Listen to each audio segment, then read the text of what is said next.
जानकारी देते हैं कि आज शुक्रवार की सुबह फाइटर जेट्स ने दुश्मन देश पर निशाना बनाया। न्यूयॉर्क टाइम्स की माने तो इजराइल की सेना ने तेहरान के आसपास कम से कम 6 सैन्य ठिकानों को निशाना बनाया। इनमें से 4 जगहों पर परमाणु ठिकाने थे। ईरान की सरकारी मीडिया ने भी इसकी पुष्टि की है। इजरायली हमले में इस्लामिक रेवोल्यूशनरी गार्ड कॉर्प्स यानी आईआरजीसी के कमांडर हुसैन सलामी की मौत की पुष्टि हुई है। हमले में ईरान के 2 प्रमुख परमाणु वैज्ञानिक मोहम्मद मेहदी तेहरानची और फरदून अब्बासी भी मारे गए हैं। इजराइल ने दावा किया है कि हमले में ईरान के आर्मी चीफ मोहम्मद बाघेरी, सेना के अन्य बड़े अधिकारी और कुछ वरिष्ठ परमाणु वैज्ञानिक भी मारे गए हैं। ये तस्वीरें हैं जो कि मोसाद कमेंट्री के द्वारा नातांज पर हुए हमले की डाली गई हैं कि नातांज में परमाणु फैसिलिटी पर कुछ इस तरह से हमला हुआ है। कुछ इस तरह की वीडियो फुटेजेस भी निकल कर आई हैं। देखिए, पूरी दुनिया को यह पता है कि ईरान लगातार परमाणु हथियार विकसित करने का प्रयास कर रहा है। पूरी दुनिया को पता है कि यूरेनियम एनरिचमेंट का काम ईरान कर रहा है। मैं थोड़ी सी जानकारी यहां पर आपको एडिशनल देना चाहूंगा। असल में यूरेनियम जो है ना, वो यूरेनियम 92-235 नाम से जो इसका समस्थानिक आता है, आइसोटॉप आता है, यही सबसे ज्यादा न्यूक्लियर एक्टिव माना जाता है। कहा जाता है कि न्यूक्लियर बॉम्ब बनाने में उसी का उपयोग होगा। उसके जो अन्य समस्थानिक हैं, यूरेनियम 92, 232, 236, जो इसके अन्य आइसोटॉप्स हैं, उन आइसोटॉप्स में से जैसे गोल्ड को आप माइंस में से जब निकालते हैं तो वो मिट्टी में, पत्थर में लिपटा हुआ मिलता है या फिर किसी तरह से अपने ओर के रूप में, अयस्क के रूप में मिलता है। ऐसे ही यूरेनियम के अयस्क को पिच ब्लेंड कहा जाता है, जहां पर यूरेनियम 92, 235 जो आइसोटॉप है, इसकी परसेंटेज 1 से भी काफी कम होती है।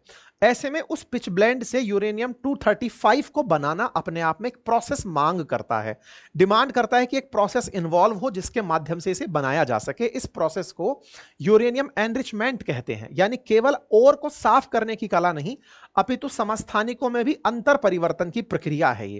ये एनरिच्ड यूरेनियम का उपयोग 2 काम में किया जाता है, या तो न्यूक्लियर रिएक्टर चलाने में या न्यूक्लियर वेपन चलाने में। न्यूक्लियर वेपन चलाना इसका डिस्ट्रक्टिव यूज है और कंस्ट्रक्टिव यूज में न्यूक्लियर रिएक्टर चलाना है। न्यूक्लियर रिएक्टर का नाम करके ही दुनिया के देश यूरेनियम एनरिचमेंट में लगे रहते हैं, लेकिन जिनके पास रिएक्टर्स हैं वो न्यूक्लियर बॉम्ब भी बना लेंगे। उन प्रकार के डर में ईरान का नाम लिया जाता है। कहा जाता है कि ईरान दुनिया को कह यह रहा है कि रिएक्टर बनाऊंगा, लेकिन यह न्यूक्लियर बॉम्ब बनाएगा। और इस काम के लिए इसने ये जितने भी पंखे जैसे दिखाई दे रहे हैं आपको, इन सभी जगह एनरिचमेंट प्लांट लगाए हुए हैं। यहां लगातार यूरेनियम का एनरिचमेंट हो रहा है और ऐसे में यूरेनियम संवर्धन होने से यूरेनियम की मात्रा ईरान के पास बढ़ती चली जा रही है। इस बढ़ती मात्रा से न्यूक्लियर बॉम्ब बनने का चांस बढ़ता चला जा रहा है। और न्यूक्लियर बॉम्ब के बारे में इजराइल का कहना है कि इन्होंने नॉन न्यूक्लियर बॉम्ब के बराबर यूरेनियम ऑलरेडी बना लिया है। अब न्यूक्लियर बॉम्ब बनाने की देरी है। चूंकि ईरान इजराइल पर कभी भी हमला कर सकता है, इसी डर के मारे इन्होंने इन्हीं ठिकानों को टारगेट कर दिया जिन ठिकानों पर यूरेनियम बनकर रखा हुआ था। बड़ा सवाल है, क्या वो यूरेनियम पर भी हमला करने में कामयाब हुए? अगर ऐसा होता तो यहां पर न्यूक्लियर रेडिएशन लीक की खबरें होती, जो फिलहाल नहीं है, इसलिए इस तरह का क्लेम नहीं किया जा सकता। बीबीसी ने इन हमलों की पुष्टि करते हुए इन सारी जानकारियों पर बताया कि ये सारे तथ्य सही हैं। ये जो तस्वीरें आ रही हैं, जिस तरह से टारगेटेड हमले हुए हैं, यहां पर इंसानों को निशाना बनाया गया है जो कि ईरान की तरफ से इजराइल को धमका रहे थे या न्यूक्लियर वेपन्स के बनाने में बहुत उपयोगी थे। उन सबको यहां पर अलग अलग जगहों पर टारगेट किया गया है। ईरान जो है वो न्यूक्लियर वेपन इसीलिए बना रहा है ताकि भविष्य में कोई भी देश उस पर हमले की ना सोच सके। ईरान ने बढ़िया से तैयारी की है इजराइल के खात्मे की। असल मायने में इजराइल को ईरान बिल्कुल पसंद नहीं करता है। खैमनेई के टाइम से, जब खैमनेई पहली बार आए थे, तब से ही इन दोनों के बीच में राइवलरी चली आ रही है। इस राइवलरी पर फिर से एक बार आपके सामने वीडियो प्रोड्यूस कर देंगे, ऑलरेडी हमने डाल रखा है, फिर भी एक बार आपके सामने रीसरफेस कर देंगे कि इन दोनों के बीच असल दुश्मनी क्या है। लेकिन फिर भी फिलहाल के लिए यह जान लीजिए कि इजराइल का डर है कि जैसे हमास को और हिजबुल्लाह को और इधर हूतियों को इन्होंने अपना समर्थन दिया था इजराइल पर हमला करने के लिए, जिस दिन ईरान खुद न्यूक्लियर वेपन बना लिया, ये देखेगा नहीं और सीधा इजराइल पर बम गिराकर उसे हमेशा के लिए समाप्त कर देगा। इजराइल के अंदर बैठे हुए बेंजामिन नेतन्याहू ने बयान देते हुए कहा कि ऑलरेडी यहूदियों ने होलाकास्ट देखा है। ऐसे में अगर फिर से ऐसा कभी न्यूक्लियर बम हम पर गिरता है तो यह हमारे लिए बहुत ही चुनौतीपूर्ण होगा, इससे निपटने की हमें आवश्यकता है। इसी वजह से इन्होंने खुद से डिफेंस में आगे से प्रोएक्टिव अटैक कर दिया है और इन ठिकानों को निशाना बना लिया है।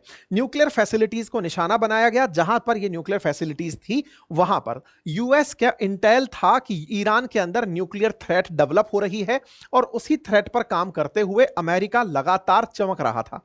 देखिए, आपको याद होगा तो ट्रंप से पहले बार जब ट्रंप आए थे उससे पहले बाइडेन का ओबामा का शासन हुआ करता था और उन्होंने ईरान के साथ में JCPOA नाम का एक एग्रीमेंट किया था। परमानेंट 5+ जर्मनी ने मिलकर के एक एग्रीमेंट किया ईरान के साथ कि हम आपकी न्यूक्लियर फैसिलिटीज की निगरानी करना चाहते हैं, आप हमें न्यूक्लियर रिएक्टर्स दिखा दो, हमें यह सुनिश्चित करा दो कि इस यूरेनियम का उपयोग आप केवल नाभिकीय ऊर्जा के लिए करेंगे, बॉम्ब के लिए नहीं करेंगे।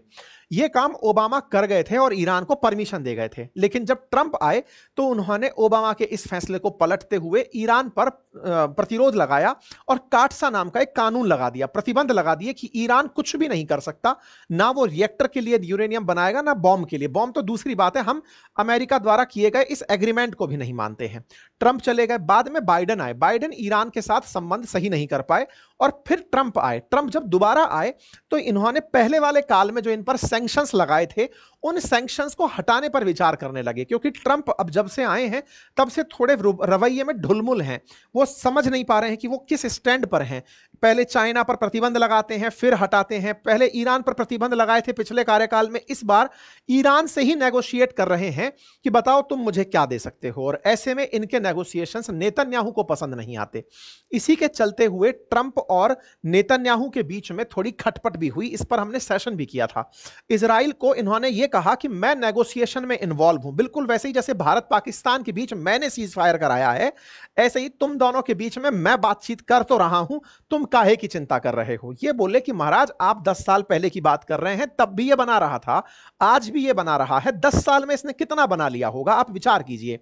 ऐसे में अगर यह व्यक्ति बनाने में कामयाब हो गया तो मैं तो खत्म हो जाऊंगा ना। आपका नेगोशिएशन का क्या है, 3 साल बाद चले जाओगे आप, मतलब 3 साल बाद राष्ट्रपति रहोगे नहीं।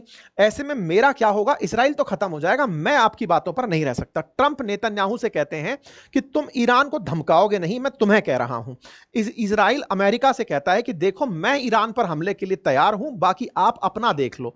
अमेरिका इस बात में बुरी तरह से फंस जाता है। कल अखबारों में सुर्खी छपती है, अल जजीरा की सुर्खी बनती है कि क्या इजराइल वाकई में ईरान पर हमले की प्लानिंग कर रहा है या केवल धमकी दे रहा है। ऐसी बात क्यों थी, क्योंकि ट्रंप जो थे ना वो इजराइल को समझाने लग गए कि तुम हमला नहीं करोगे, मैं बातचीत में लगा हुआ हूं ना, मैं आजकल एक अच्छा व्यक्ति बन चुका हूं, मैं अमेरिका हूं और मैंने अपनी तरफ से अभी इंडिया पाकिस्तान के बीच में सीज फायर करवाया था। मेरे को जानते नहीं हो कि मैं कितना अच्छा मीडिएटर हूं, मेरे चलते पुतिन जो है वो मानने को तैयार नहीं हो रहे, तुम मुझे जानते नहीं हो। कि बोले सब जानते हैं, तुम्हारी कोई नहीं सुनता, तुम्हारी मजाक बनती है।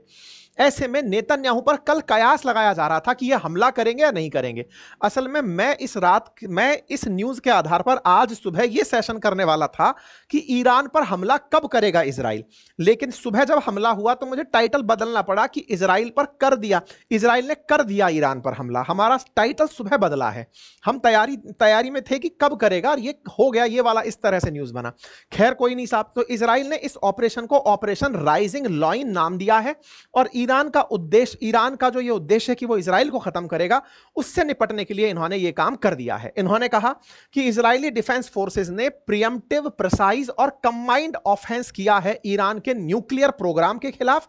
ये सुबह 6:15 बजे इन्होंने अपनी तरफ से जानकारी दी। आईडीएफ की तरफ से स्पोक पर्सन बाहर आए और उन्होंने साफ साफ अपनी तरफ से कहा, हमें पता था कि उन्होंने न्यूक्लियर बम बनाने का सारा सामान इकट्ठा कर लिया है, अगर हम उन पर कार्रवाई नहीं करते तो ऐसे में हमारे ऊपर वो लोग बम गिरा देते। हमने अपनी सुरक्षा में उन पर कार्रवाई कर दी है। नेतन्याहू निकल कर आते हैं। नेतन्याहू सुबह 7:15 बजे अपना ट्वीट डाल देते हैं, कहते हैं कि इसका कार्यक्रम का नाम राइजिंग लॉइन रखा गया है और इस राइजिंग लॉइन कार्यक्रम में हमने केवल एक ही काम किया है और वो काम है इन लोगों को निशाना बनाना। और निशाना कैसे बनाया गया वो सर्वविदित है, आप सभी लोग अच्छे से जानो देख रहे हैं। खैर, इस बीच में दुनिया भर से प्रतिक्रियाएं आना शुरू हो जाती हैं। प्रतिक्रियाओं में न्यूज ये चलने लगती है कि इनके सारे टॉप ऑफिशियल्स इजराइल ने खत्म कर दिए हैं। एक एक करके नाम निकल के आना शुरू होते हैं। ईरान के चीफ ऑफ स्टाफ थे मोहम्मद बाघेरी, इनको एलिमिनेट कर दिया गया है, ये न्यूज निकल कर आती है। ये वो व्यक्ति था जिसको अमेरिका और कनाडा ने प्रतिबंधित किया हुआ था। ऐसे ही चीफ कमांडर जो ईरान का रेवोल्यूशनरी गार्ड है हुसैन सलामी, जैसे पहले कासिम सुलेमानी हुआ करता था, ऐसे ही हुसैन सलामी था जो उनकी जगह आया था, उसको इन्होंने मार गिराया है। अगर आप तस्वीरों में देखोगे तो अंदाजा लगा दोगे कि ये और ये दोनों एक ही पद पे थे। ये मेजर लेफ्टिनेंट हुआ करते थे, मेजर जनरल हुआ करते थे सेना में, यहां पर रिवोल्यूशनरी गार्ड में। पहले कासिम सुलेमानी को मारा और अब हासिम सलामी को मारा। इस हासिम सलामी को मारने की, आप इसके हासिम सलामी की मतलब व्यक्तित्व को ऐसे पहचान सकते हो कि ये बहुत करीबी आदमी था। मतलब जब भी ईरान की तरफ से कभी कोई धमकी आती थी तो सबसे पहले चर्चाओं में यही आता था। ठीक है साहब, इस तरह